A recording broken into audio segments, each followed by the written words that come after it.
নমস্কার বন্ধুরা, আজকে আমি আপনাদের সঙ্গে শেয়ার করব চিজি ডবল ব্লাস্ট পিৎজা। কতটা লোভনীয় লাগছে পিৎজাটা দেখতে। এই পিৎজা তৈরি করতে আমার লেগেছে মাত্র 10 মিনিট। এখানে আমার কোনো ঝঞ্ঝাট হয়নি আটা মাখার বা প্রয়োজনও হয়নি ওভেনের। এটা আমি কড়াইতেই তৈরি করেছি। তো চলুন বানিয়ে ফেলা যাক পিৎজাটা। এর জন্য আমি হুইট ব্রেড নিয়ে তার 4-5টা ছুরির সাহায্যে কেটে বাদ দিয়ে দিয়েছি। এই বাদ দেওয়া পোর্শনটা আপনারা ওয়েস্ট করবেন না, এটা ব্রেড ক্রাম্ব তৈরি করতে প্রয়োজন হয়। এবার প্রত্যেকটা ব্রেড থেকে ট্রায়াঙ্গেল শেপের আমি ব্রেড কেটে নিলাম। এইভাবে বেশ কয়েকটা ব্রেড আমি ট্রায়াঙ্গেল শেপে কাট করে নিলাম। তারপর একটা প্লেট নিলাম।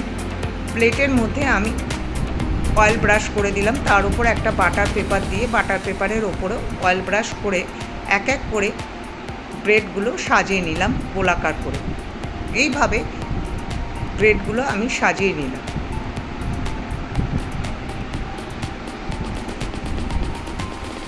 ব্রেডগুলো সাজানোর পরে বাটার ওপর দিয়ে অল্প একটু লাগিয়ে নিলাম।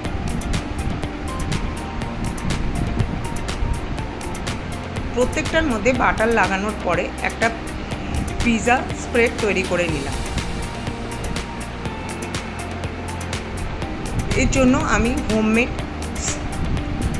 সিজওয়ান সস তৈরি করে নিয়েছি। তার মধ্যে দিয়ে দিলাম মায়োনিজ, টমেটো সস, পিৎজা সিজনিংস এবং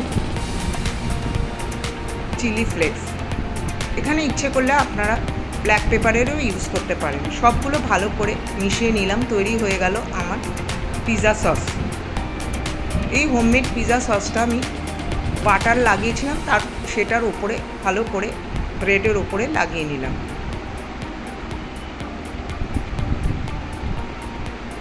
যেহেতু এটা ডবল ব্লাস্ট পিৎজা, সেহেতু এর মধ্যে ছড়িয়ে দিলাম মজেরেলা চিজ। তার উপরে আরেকটা লেয়ার আমি ব্রেড সাজিয়ে দিলাম।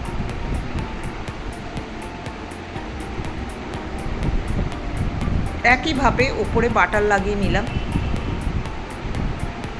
তারপরে লাগিয়ে দিলাম পিৎজা সস।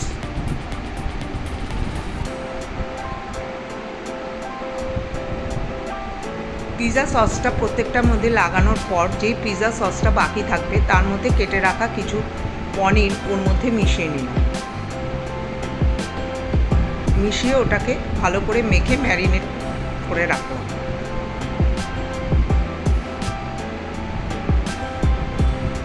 তারপরে পিৎজাটার উপরে আমি পেঁয়াজ এবং ক্যাপসিকাম দিয়ে সাজিয়ে দিলাম। আপনারা ইচ্ছে করলে এখানে বেবি কর্ন বা সুইট কর্ন ইউজ করতে পারেন বা নানান রকম কালারের ক্যাপসিকাম ইউজ করতে পারেন। তারপরে দিয়ে দিলাম ম্যারিনেট করা পনিরগুলো। আর আগেই আমি কিছু চিকেন ফ্রাই করে রেখেছিলাম, সেটাও উপরে সাজিয়ে দিলাম। সব কিছু দেওয়ার পর উপরে একটু অরিগানো ছড়িয়ে দিলাম আর দিয়ে দিলাম চিলি ফ্লেক্স। তারপরে মজেরেলা চিজ দিয়ে কমপ্লিট করলাম পিৎজাটা।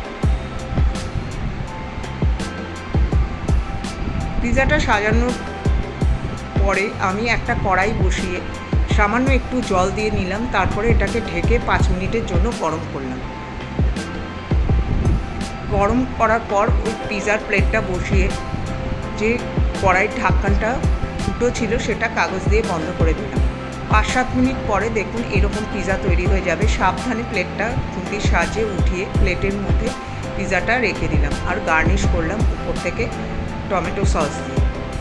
দেখুন কতটা দেখতে সুস্বাদু ও লোভনীয় লাগছে। এবার যে পিৎজা কাট করার পরে ব্রেডগুলো কাট করার পরে যেই অংশটা বাকি রয়েছে সেটা দিয়েও আপনি আরেকটা পিৎজা বানাতে পারেন। আপনাদের দেখিয়ে দিলাম এই ছোট ছোট পিসগুলো দিয়ে কিভাবে আরেকটা পিৎজা বানানো যায়। যদি রেসিপিটা ভালো লাগে লাইক, শেয়ার, কমেন্ট অতি অবশ্যই করবেন আর চ্যানেলটার পাশে থাকার অনুরোধ রইল। দেখা হবে এরকমই কোনো আরও মজাদার রেসিপি নিয়ে। ততক্ষণ আপনারা ভালো থাকবেন, সুস্থ থাকবেন।